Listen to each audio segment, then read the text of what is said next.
bio. So Vihil dinzey-taveras, founder and CEO, business consultant, adaptive con, bookkeeping, and consulting services. So she specializes in financial literacy education to her clients and her community. Virginia is distinguished as a business growth strategist and professional facilitator with more than 15 years of experience as a business executive, including CFO and COO roles. She has dedicated her studies to business administration and is a 2-time master's level graduate specializing in business management, operations, and productivity. She has been taught and coached by Cornell and Morgan State faculty in entrepreneurship and business growth strategy. She is a certified business consultant and strategist to help empower small business owners and entrepreneurs to level up their strategy and operations to scale their businesses. Her passion is to support others in their entrepreneurship journey, resulting in increased confidence, practical skill development, and the strategies necessary to reach target markets and achieve growth opportunities. As a results-driven entrepreneur and empowerment-focused expert who serves her clients with empathy and integrity, dinzey-taveras has proven to be an incredible asset to business owners and their future success. Please welcome to our program, Virginia dinzey-taveras. Good morning, and thank you so much for joining us. Oh my God. Good morning, Vigil. Thank you so much for having me here today. It Absolutely. Is my pleasure. So tell us, you are on the East Coast. Tell me exactly where you're joining us from. Maryland. Maryland. So from the Washington metro area, the capital. Fantastic. We have been meeting with women from the East Coast to the West Coast. We were in Morocco the other day. We have another woman going to be joining us from Spain. And so it's so exciting to be able to truly globally connect with amazing, phenomenal women, and especially in this Facebook group where we are live streaming, our Latina Entrepreneurs Jefas Unidas group, where the goal is to give us inspiration and insight and knowledge and education so that we can continue to grow our professional selves and our businesses. So your topic today, we are going to be talking about your complete guide to price for profit. So tell us about that. Yes, I have a PowerPoint here that I'd like to share with you. Okay. So give me just a second to get it. So, because it's very important, you know, we are working with women and we know that we sometimes have that mindset of money that triggers our pricing. So what I like to focus today is like, what are the elements that we need to consider when we are pricing, and how are we going to be managing it, right? So I love to start always with a quote, because for me, it's like kind of open up. So making a profit is not the goal. Profit happens when you do everything else right. And that was said by the founder of Patagonia, the clothing store. What does that mean for me? It's mean like when we are looking into the profit, like the profit should not be the main goal of why we are doing this sense. You know, profit should be the result. We need to enjoy what we are doing. We need to know what we are doing. So, and that's even like you said, well, that's not part of like what you need to consider when, you know, putting your pricing together. But it's very important that you are clear in what you wanted to get. Absolutely. Yes. So what we wanted to focus today is what is profit, knowing your numbers, which is very important. What is important to name all your expenses to go into your pricing. So as you said, this is me. And so I love this. Normally, what we've been taught is like, in order for us to get profit, we will use revenue minus expenses, and whatever is left, that's going to be our profit. So Mike McCalloway, the author of Profit First, he kind of did some, you know, change to the formula when he says that revenue minus profit should be equal expenses. What does mean is like, you need to get your profit first. You don't want it to start doing business and not making any money.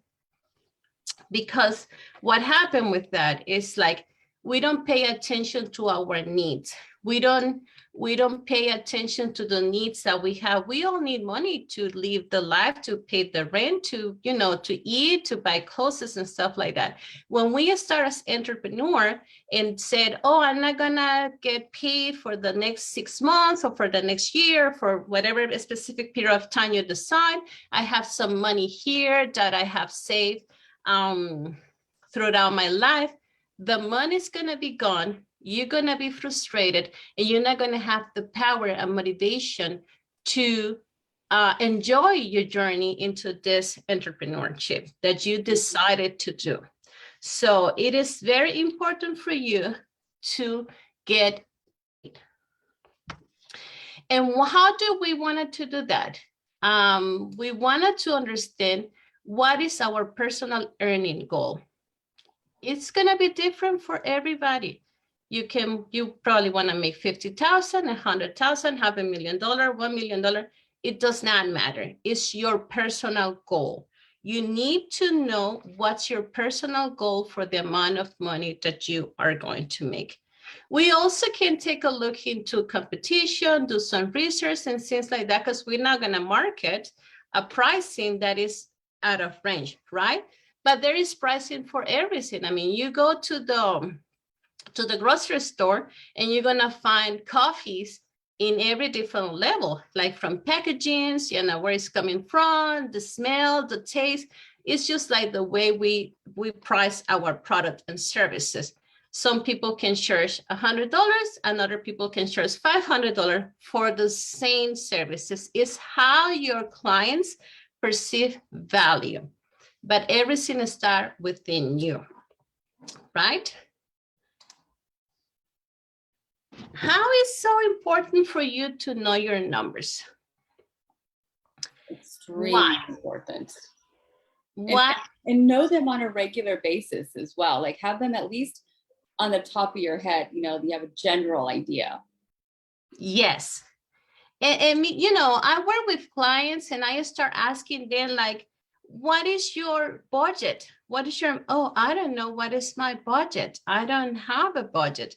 Well, that's where everything starts. I mean, either you are just having a budget for yourself, or you have a partner, or you have, you know, a shared responsibility. You need to know what goes into your monthly expenses. And we're gonna see a list of everything that it should be considered. And it's kind of like normal. So I put here together what we call, those are basically the percentage that we wanted to consider. It could be a little bit higher, it could be a little bit lower. Authors have and research have different ways to determine like this amount of whether you live. Sometimes things are cheaper, sometimes are more expensive. So, but you wanted to know what goes into the amount of money that you wanted to make. You know, you wanted to put a name to it. That's the only way that you're gonna be able to manage. If you cannot manage, you cannot measure, right? So when you know, like, okay, for my mortgage or for my rent, I need this amount of, and this is the disposable amount of money. You gotta pay taxes on your money. So you need to know, where is your money gonna go? How are you going to be spending that money? So I have others here, like 31% for your mortgage, groceries, food, that can be a little bit higher depending on where you live, right? Transportation, others that could be credit cards, other expenses that you might have that are not listed here because everybody is different. Utilities, health, personal recreation, saving, miscellaneous, clothing. So we as women sometimes believe that we don't want to spend money. We need to put that money into our budget. If we wanted to go to the hair salon, if we want to get our nails done, if we want to get some makeups and stuff like that, we need to budget that because we wanted to. If you feel like you wanted to have that, just put it in your budget. Your budget is you manage your budget. So don't get like, oh, I don't want to spend so much money in here, because no, it's your money, you're working for it. So just make sure that you are having that into consideration. Right, so when we are a small business owner, as we are here, majority of us here, what we need to consider, like first you need to have a salary, and salary will come in different ways. It depends your business structure. If you have an LLC, you cannot pay yourself a salary, what we call a W-2. You have to do business owner draw. So you decide, I'm gonna draw $1,000 a month or $1,000 a week or $1,000 every other day. You decide the amount of money and you withdraw that money from your business account and you transfer to your personal account. So that's how you get paid when you are on LLC. If you're an S corporation or C corporation, you must be a W-2 employee for the corporation. So when we talk about the overhead, fixed expenses and costs and variable costs, we need to understand everything that comes into our expenses. So telephone, marketing, office supplies, rent, utility, papers, business insurance, everything that goes into the pricing. Every business model is different. Not all the same amount of expenses and overhead will be the same. Like in my particular case, I have my office in my house. So I have a home office. So I don't have to pay for a rent. Other people in my industry, they rent a space in another place. So their overhead are going to be a little bit higher than mine. But still we have fixed costs, like we have insurance, we have some of sort that we really need that in order to run our business. And then the variable cost, it will depend on other activities that we are doing within our business. So what are the most common, the one that we just mentioned, that we need to consider every time that we are preparing our costs? So those are just basically the guideline that we need to understand when we are going to put our cost, our pricing strategy together. Here I have an example. Let's say that, for instance, you want to make $200,000. You're going to be working 52 weeks a year and you have 2 weeks vacation. So out of those 52, you're going to be working 50. And decide that if you are in the consulting industry, you got 40 hours. Out of those 40 hours, you're probably working 20 hours directly with the clients and another 20 hours doing research and helping your clients to put things together and supporting your clients. So that comes to 2,080 hours a year. So if we decide that we're going to have a $200,000, that's going to be, my income should be $96 per hour. If we add the overhead and the profit, remember that we have to put a profit to our price. Let's say that adding everything like telephone, rent, office, all of that goes into there. Well, said it's going to be 50% in the top of this $96. That's going to bring $48 for your overhead. And let's say that overhead's at 30% and you wanted to do 20% profit.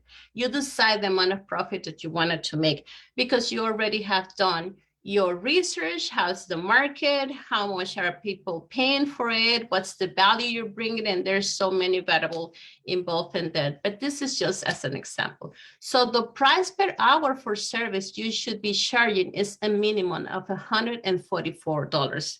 That is the $96 that you're going to be making, plus the 48 hours that include overhead and profit. So if you wanted to, you know, that your business should be running in an annual revenue of $300,000 to satisfy your salary plus the operating expenses. So this is just a basic formula for you to set if you are charging an hour. Like don't go and say, oh, how much should I charge per hour? That information, and I see that a lot. I see that people asking, oh, I have to do this project. I don't know how much money charged per hour. Everybody's different. Since changes, like in my case, for instance, I'm in the Washington metro area. If we are taking into consideration just like minimum wages, we got like 5 different minimum wages in this tri-state area. So we cannot compare our pricing with other because all the variable that goes into it and overhead. You just wanted to know what is your desire, how much you wanted to make, what are your expenses, and how is your market. You want to, because if somebody is paying $200 for the services that you are providing, so you're going to have a pretty good market because you can charge $150. But if people are paying only $75 in your market, you're going to have less client at $144. So that's why it is good always to understand our market. In that way, we can be able to gain the money that we wanted to, but also satisfy the need or the wants of our clients and prospect out there. So go for the success, promotion, partnership, technology, support, power, ideas is all that we need to do in order to go and grow our business. You get it, right? What I like to see when we are working with clients and putting pricing together, it's that the client understand basically their why.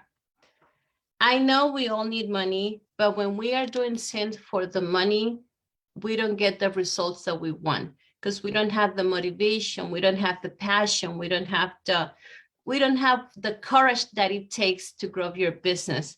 But when you understand your numbers and you love and have passion for what you're doing, you have a vision for where do you want it to get. So today you wanted to start maybe making $200,000, but in the future, you said, I want to have 5 consultants working with me and support more clients. So I want to make $1 million. You can do that as well, but you need to know where do you want it to go and how. So since that we need to remember always is sales minus expenses equal profit. It's not equal profit, I'm sorry. So we don't want to use the regular formula for profit. We want to set sales minus profit equal expenses. So we wanted to take our profit. Let's say when we do our calculation, I said, I'm going to sell this for $100 and I wanted to have a 20% profit. So you get that 20% immediately and put it into an account. That's one of the principles for the profit first. You have to have multiple accounts. So you put that 20% profit into that account and you have to get the job done with the $80 that you have.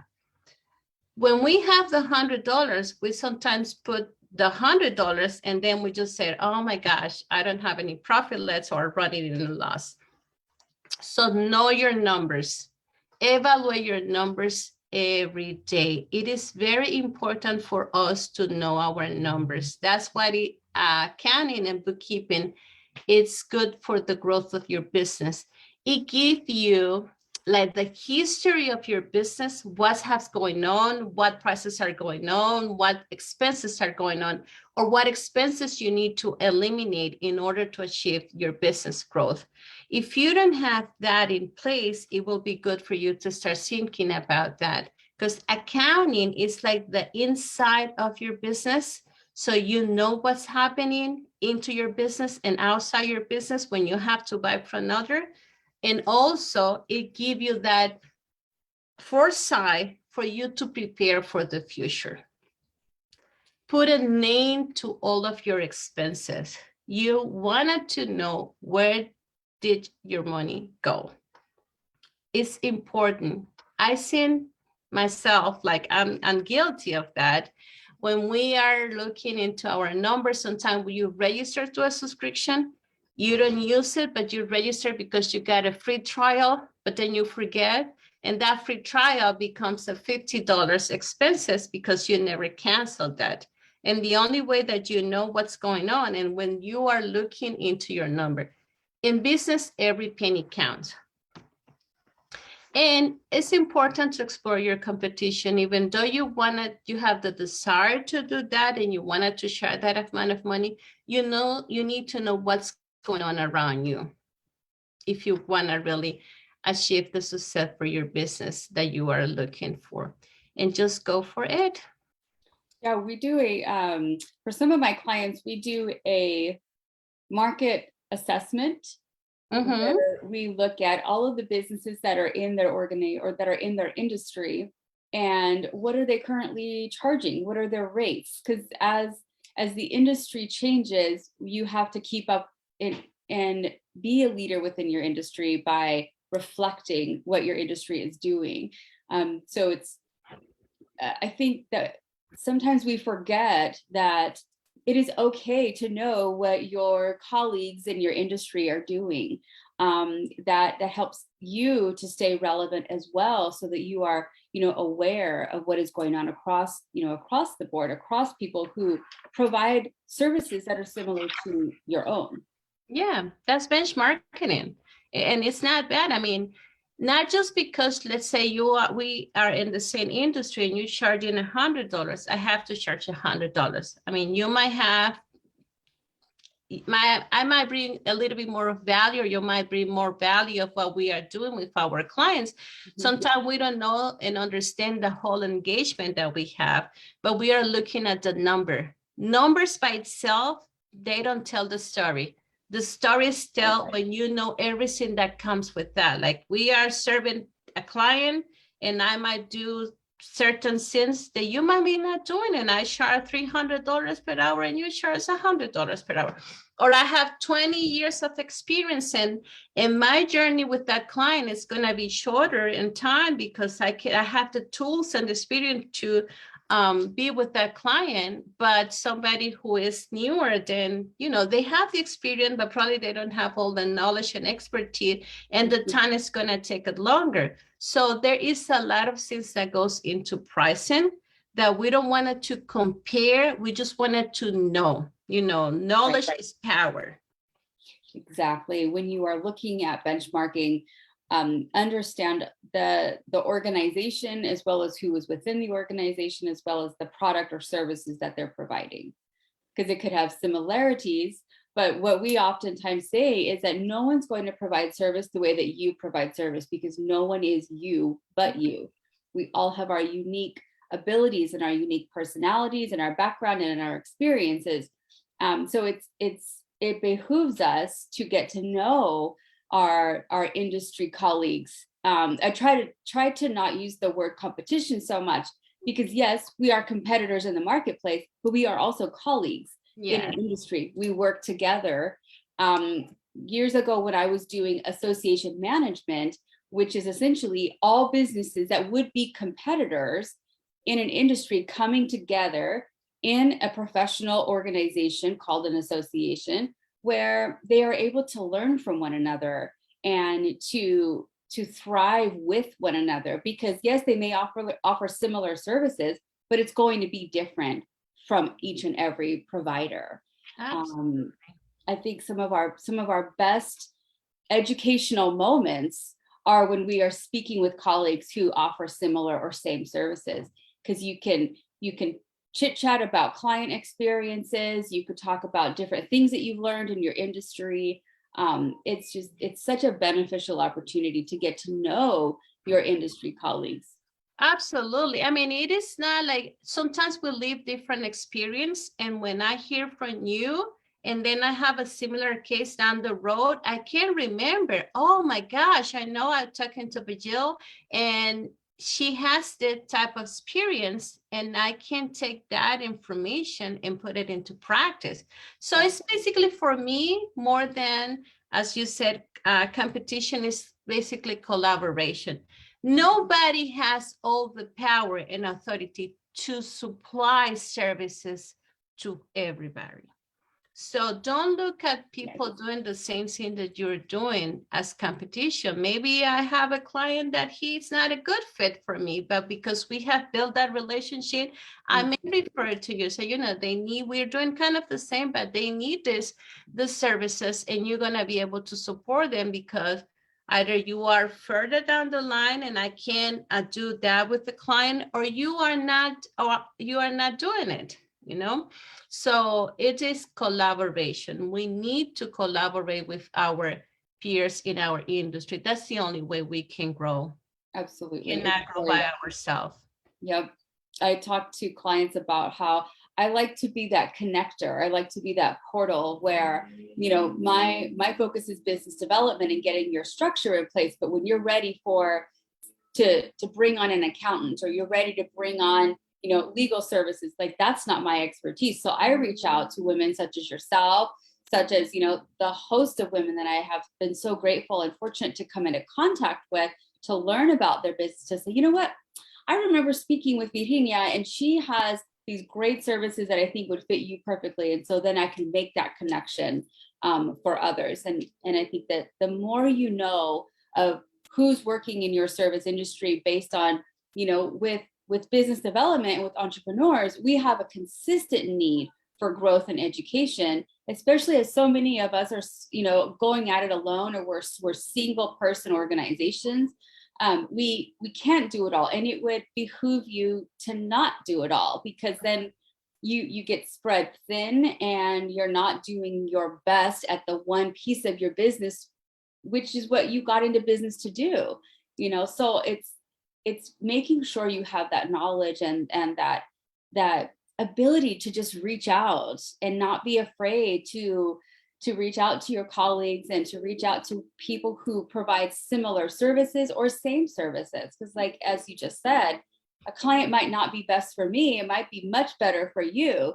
And I know you, and I know the great service that you provide. And so I would, absolutely be referring that person over to you. And I think it just makes for, great business relationships, to show that, we know that we're all in this, particular group, for example, together. We have almost 1,500 women in this Facebook group. And how oftentimes do we reach out to one another and say, hey, I see this is what you've been promoting. Can I talk to you a little bit about it? Because I want to understand more. Like, let's get to know one another. Let's really reach out with one another. And one of the big reasons behind the masterminds that I do monthly is to bring women together to talk about your expertise, so we can know what you do. Because if we don't know what you do, then we can't refer clients to you. Yeah. Or we can't use your services ourselves if we may need them. Yeah. So it's building that ecosystem that allows us to grow together. As you mentioned, like I also work with other people, like in my field of business, we need insurance. So when I know what other women provide, I like to refer them, like either insurance or tax services or any other services that support the needs of our clients. So if you don't talk and connect with other women and understand, you will not be able to do it yourself and by yourself. So don't be afraid to connect and to talk about your strengths and even to talk about your weaknesses. We have to be able to understand that we can do it all, and we are, and perfection does not exist. So we have to empower with what we know best and what we enjoy doing the best, because that way our clients is going to feel it and they're going to see results. But if we wanted to do everything by ourselves, as you said, we're not going to be able to succeed. We're not going to be able to make it, because what's happening through that line is like we get stuck, we get frustrated, we're going to cry, we're going to do a lot of stuff because we think that we are powerless. It's not that. It's like we are not feeling comfortable enough to reach out to others to collaborate with us and support in what we are doing. I love it. Absolutely. Tell me about, I know we're about 15 minutes until we need to close, and I know you have a client coming up. Give us your closing thoughts on what one can do if you're not sure how to, you know, price for profit, again, even though you just gave this marvelous presentation, what would be some of the first steps, maybe your top 3 recommendations for our women listening here? First, have a vision.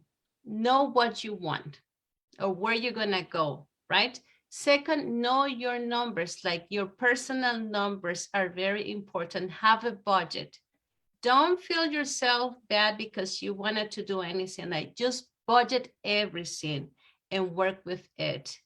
And second, know your business number. When you put all those 3 things together, you're going to be and you're going to have a price that you're going to feel comfortable with, that's going to help you to gain all the clients available out there to get your price, to get your services. So have a vision and know your numbers are the basics when you are putting your pricing together.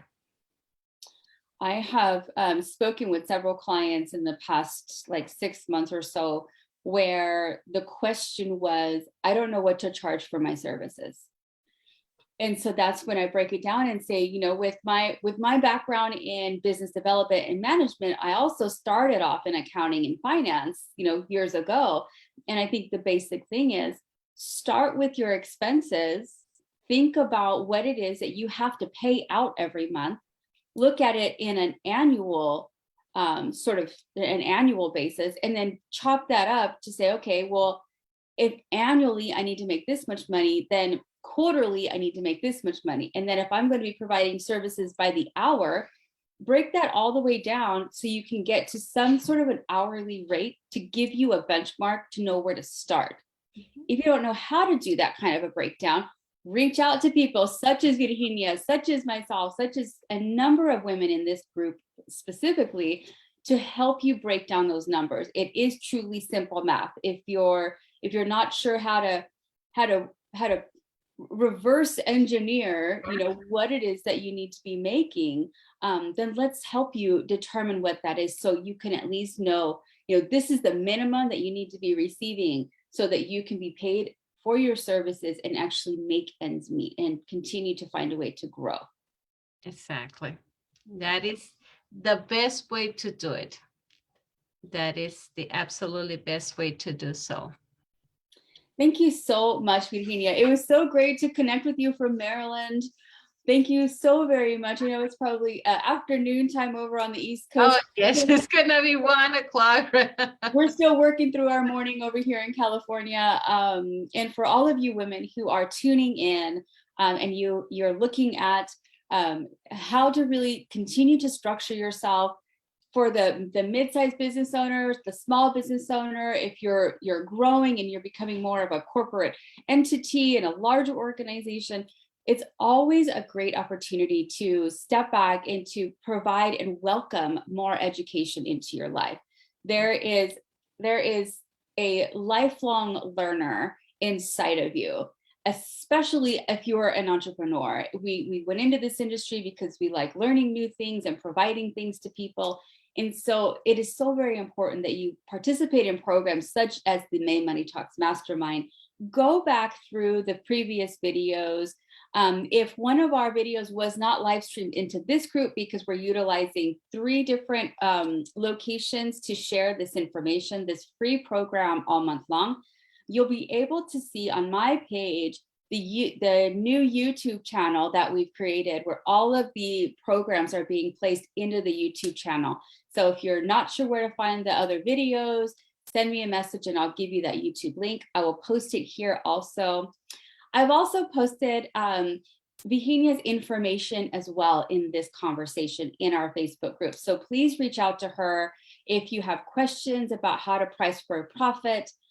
Reach out to me if you have questions on general business development and foundational development. If you're not sure where to go, I would be more than happy to connect you with one of our amazing speakers that we have going this week.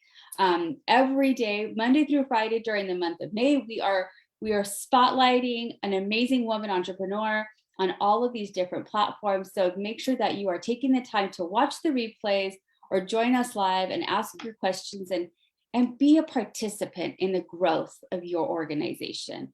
As an entrepreneur, really participate. Wake up every day, with that dream in your brain, and don't let dream killers come in and get in your way. No matter how small or how large you are, the collective collaboration of working with other women in your industry will always serve you better. Oh, wow. Yes, I love it. Rise. Yes. Nobody is born big. Every big organization, company, corporation start where probably we are. So just as having that clear vision is going to help you to move forward to wherever you want it. There is not, especially, I mean, as an immigrant, it is amazing how many opportunities we have here. It does not matter what you're doing. It does not matter, it matters how you're doing and how passionate are you about it. You're gonna be great at it. If you have that in your heart, you're gonna be great at it and you're gonna see the result. Thank you. Thank you so much, Virginia, for your time and for your dedication to empowering women and to sharing your services. I always love speaking with you. I always love hearing about how you are doing, and I hope that things are going well. And I'm looking forward to perhaps having a book signing over in the Maryland area. We have a couple of our Boss Latinas anthology authors who are over on the East Coast. And so since we are in the Latina Entrepreneurs Facebook group, I want to give a shout out and a shameless plug for that. We are doing an amazing book that is of your peers, of women who identify as women, women who identify as Latina, who are willing to share their stories. Our goal is to have 50 women in a book about this thick, sharing your stories and your journeys from where you decided to make that shift in your life to where you are today, to encourage the future Latinas of the world, to encourage our sisters to reach into their hearts and pull that dream out into the forefront and make it happen. And in this book, the goal is to show different ways that women have been able to achieve their goals and achieve their dreams. If that's something you are interested in, definitely reach out to me. We have about 6 author spots left until we can reach that 50 goal. We're going to print we'll be doing our whole book launch on July 16th for our global book launch. So, now is the time before the opportunity passes. Thank you so much again, Virginia, for your time and your dedication. My pleasure. You'll have a great rest of your day. Absolutely. Thank you so much, everyone. Have a great day today.